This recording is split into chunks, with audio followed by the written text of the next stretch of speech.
यावर्षीच्या आपल्या world food day याचे जे सेलिब्रेशनची थीम आहे ती आहे safe food now for healthy tomorrow.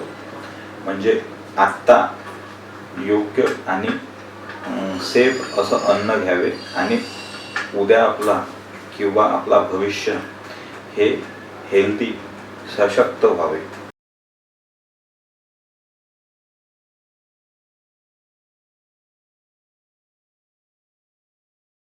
आज आपण जर योग्य अन्न घेतलं, योग्य प्रमाणात घेतलं आणि योग्य घटक असलेलं अन्न जर आज आपण ग्रहण केलं तर नक्कीच आपल्याला भविष्यात आरोग्यमय जीवन असं आपण जगू शकतो.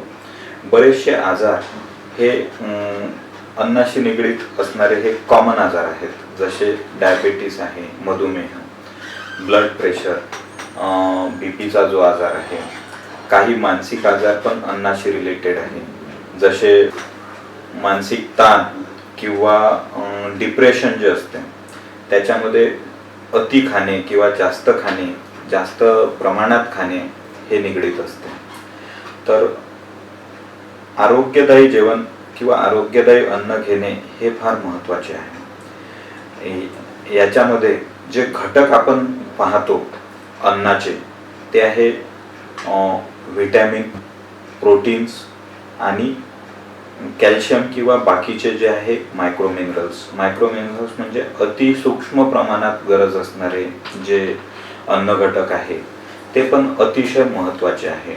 जसे कॅल्शियम आहे, काही प्रमाणात सेलेनियम, कॉपर, आयरन म्हणजे आपण लोह म्हणतो. या सर्व गोष्टींची गरज आपल्याला रोजच्या दैनंदिन आहारामध्ये गरजेच्या राहतात. विटॅमिन्स आपण जर पाहिले तर आपल्याला जेवढेही शारीरिक किंवा आपल्याला हेल्दी आरोग्यदायी राहण्याकरिता, आरोग्यमय राहण्याकरिता जे विटॅमिन्स लागतात ते आपल्याला अन्नाद्वारे भरपूर प्रमाणात मिळतात.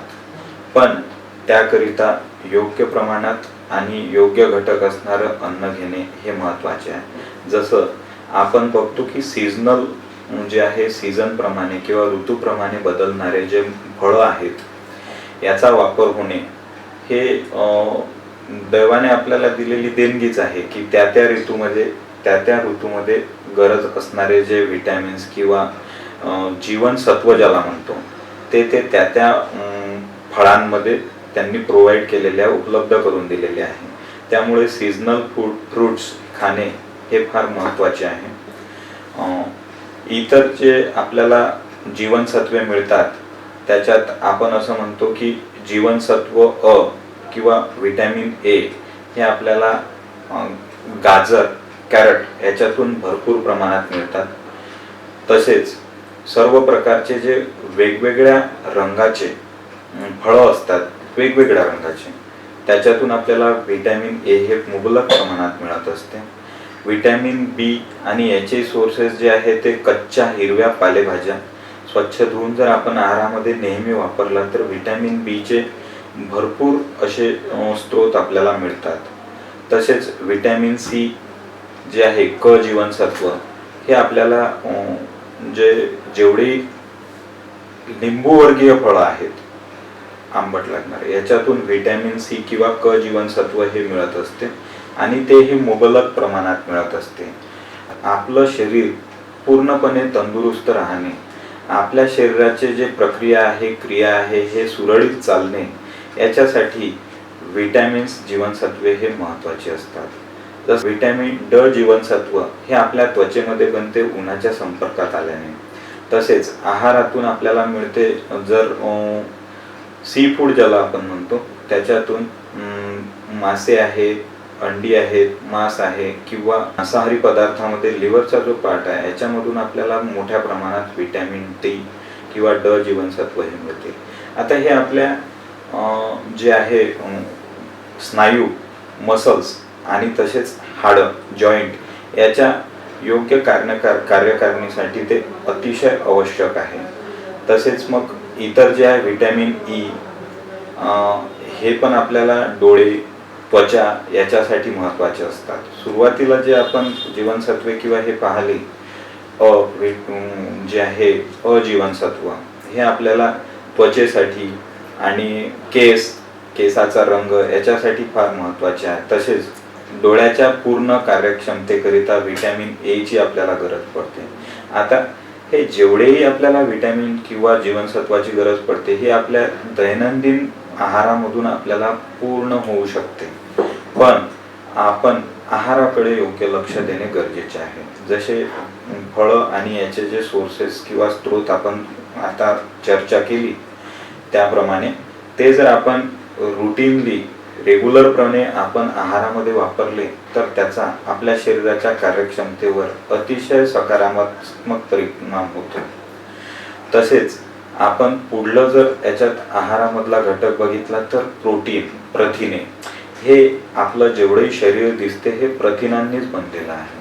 तर प्रोटीन योग्य प्रमाणात आणि भरपूर प्रमाणात घेणे, जसं रेकमेंडेशन प्रमाणे किंवा जे आपल्याला दैनंदिन गरज आपण म्हणतो प्रथिनाची, ही 1 ते 1.5 ग्राम प्रति किलोग्राम आपल्या वजनाप्रमाणे हे असते.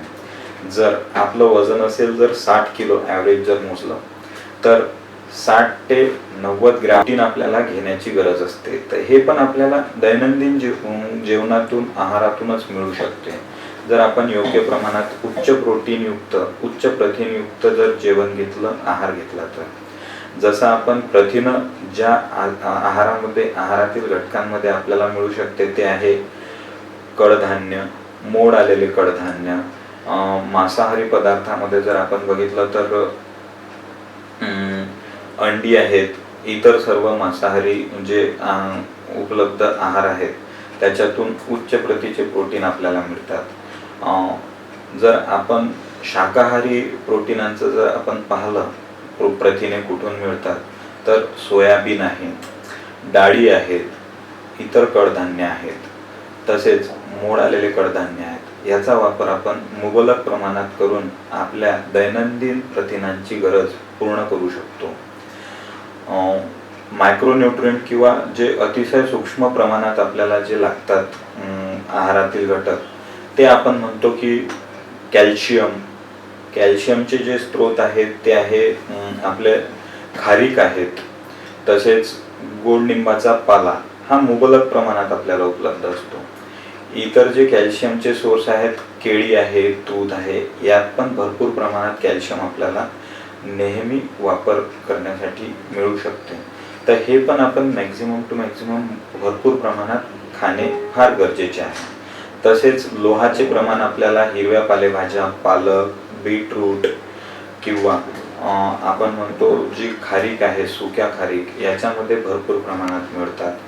इतर जे मायक्रोन्यूट्रिएंट आहे हे पण आपण दैनंदिन आहारामध्ये मोठ्या प्रमाणात आहार घेऊन मिळू शकतो.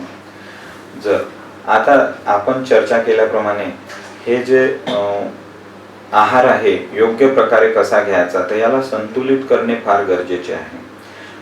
ते आपण असं म्हणतो की जवळपास 15 ते 20% हे तेलाचं प्रमाण असावं, तसंच प्रथिनांचं प्रमाण 30 ते 40% असावं आणि इतर 30 ते 40% हे कार्बोहायड्रेट किंवा कर्बोदके म्हणून वापरावे. जसं भात आहे, गहू आहे, ज्वारी आहे.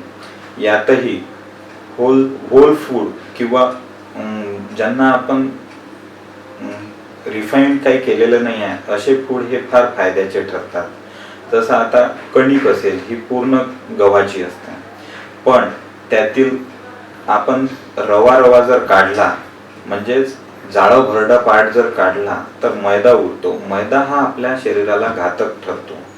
त्यामुळे कणिक ही मैद्यापेक्षा फार फायद्याची ठरते.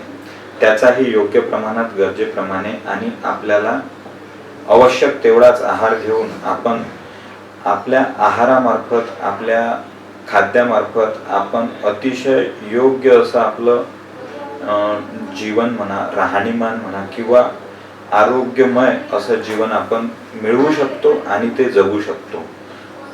याच्याकरिता वेगळा मोठा खर्च करण्याची गरज नाही आहे किंवा खूप सारे औषधं घेऊनच आपल्याला चांगलं फूड किंवा चांगलं हे मिळणार किंवा प्रोटीन, व्हिटॅमिन मिळणार असं पण नाही आहे. आपण अतिशय नियमितपणे आहारामधून हे सगळ्या गोष्टी जर आहारामध्ये वापरण्यात येत असला तर याची कमतरता कधी भासणार नाही आणि बरेचसे आजार आहेत जे खाद्याशी निगडित आहे ते आपण टाळू शकतो आणि त्याला कंट्रोल करू शकतो.